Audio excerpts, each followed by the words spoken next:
Big boss ఇప్పటికే హౌస్‌లో ఉన్న నలుగురు కంటెస్టెంట్స్ దగ్గర పవర్ అస్త్రాన్ని లాక్కొని కెప్టెన్సీ టాస్క్ కోసం హౌస్‌లో ఉన్న ప్రతి కంటెస్టెంట్స్ పాల్గొనాల్సి ఉంటుందని చెప్పారు.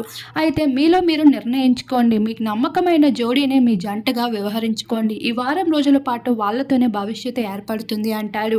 అయితే హౌస్‌మేట్స్ అందరూ ఎవరిని తమకి జత చేసుకోవాలా అంటూ డిస్కస్ చేసుకుంటూ ఉంటారు. పల్లవి ప్రశాంత్ అయితే శివాజీని జత చేసుకోగా ఇక్కడ ఆల్రెడీ మనం చూస్తూ వచ్చేసాం. శుభశ్రీ, గౌతమ్ వీరిద్దరి మధ్యన మంచి కెమిస్ట్రీ అయితే మొదట్లో ఏర్పడింది. మధ్యలో అది కట్ అయిపోయింది. గౌతమ్‌కి ఇప్పటికీ శుభశ్రీ అంటే ఇష్టం ఉండడంతో గౌతమ్‌కి శుభశ్రీ కూడా యాక్సెప్ట్ చేసిన విధంగా ఒక హగ్ చేసుకొని వీరిద్దరి మధ్య కెమిస్ట్రీ ఉన్నట్లు చూపించడం జరిగింది. ఇప్పుడు అదే కెమిస్ట్రీతో ఈ జంట కెప్టెన్సీ టాస్క్‌లో కూడా పాల్గొనాలి అనుకుంటున్నట్లు ఒకరినొకరు సైకిల్ చేసుకుంటూ శుభశ్రీ అయితే గౌతమ్‌ని చూసి సిగ్గుపడుతూ రావడంతో హౌస్‌మేట్స్ అందరూ వీరిద్దరే జత అవుతారని మాకు ముందే తెలుసు అంటూ అమర్దీప్ అయితే ఆ జంటని ఆట పట్టిస్తూ ఉంటారు. శుభశ్రీ, గౌతమ్ వారిద్దరూ మాత్రం ఏమీ తెలియనట్లు సైలెంట్‌గా ఉంటారు. హౌస్‌లో రతిక అయితే లవ్ స్టోరీ నడుపుదామని చూసినప్పటికీ శుభశ్రీ, గౌతమ్ వీరిద్దరి లవ్ ట్రాకే ఆడియన్స్ చాలా ఇష్టపడినట్లు కనిపిస్తున్నారు. మరి చూడాల్సి ఉంది ఈ జంట ఎంతవరకు వెళ్తుంది అనేది.